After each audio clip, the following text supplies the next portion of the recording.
A network is thousands of small facts nobody can see. How many bytes crossed a port, how many frames were dropped, how long a box has been up. Something has to go and ask.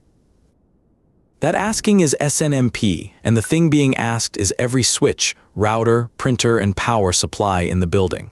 Each one runs a tiny program whose only job is answering questions about itself. Inside that device sits a table of counters that only ever climb, bytes in, bytes out, errors, discards, seconds of uptime. Nothing is calculated here. The device simply keeps score and waits.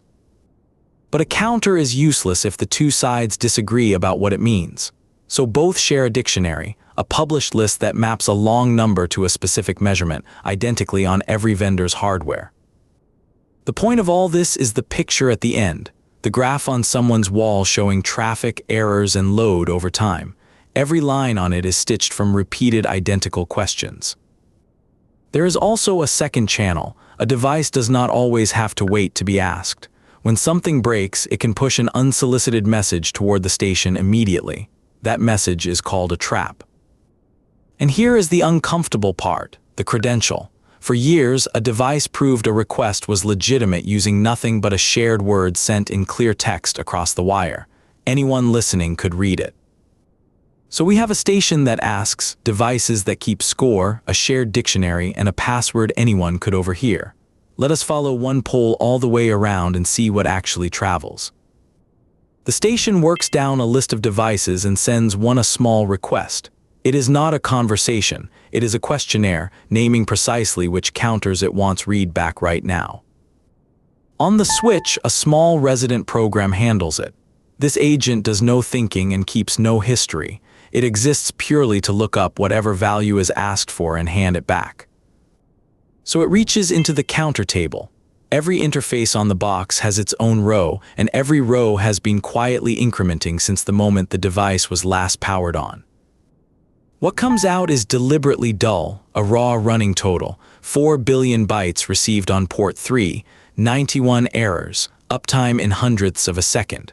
Absolute numbers, never averages or rates.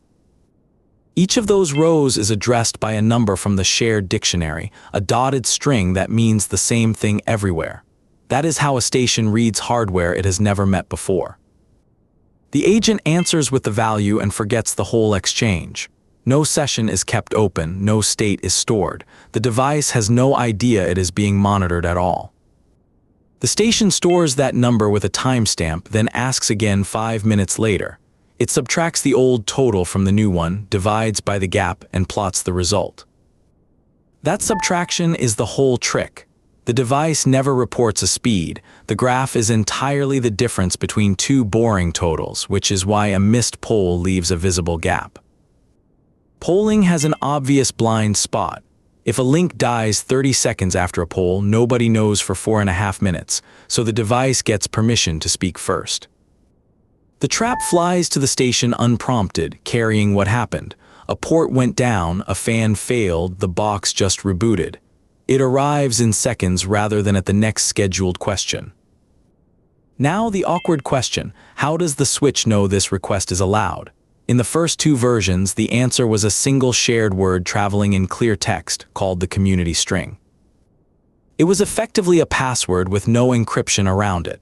Worse, the defaults were famous, and a writable community string let a stranger not merely read the device but reconfigure it. Version 3 finally fixed it properly. Each request now carries a real user identity, a cryptographic check that the message was not altered, an optional encryption so the contents cannot be read in transit. A note on transport. These questions ride over UDP, port 161, with traps arriving on 162. There is no handshake and no retry guarantee, which keeps monitoring cheap and non-intrusive. The dictionary is a tree, not a flat list. Standard branches describe interfaces and system information the same way everywhere, while each vendor owns a private branch for things only their hardware knows. Counters have a ceiling. The original 32-bit ones wrap back to 0 and on a fast link that can happen in minutes, so wider 64-bit counters were added for high-speed interfaces. Version 3 is the right answer, yet the old versions persist because almost every box ever built speaks them. The common compromise is read-only access, locked to the monitoring station's address and nothing writable. So the whole picture. A station polls each device for numbered counters from a shared dictionary, subtracts consecutive answers to draw the graph, accepts push traps for emergencies, and relies on version 3 for credentials worth trusting. Thanks for watching. Next time you see a smooth traffic graph, remember it is only ever the difference between two dull totals a switch was politely asked for. Follow how it all runs for more. See you in the next one.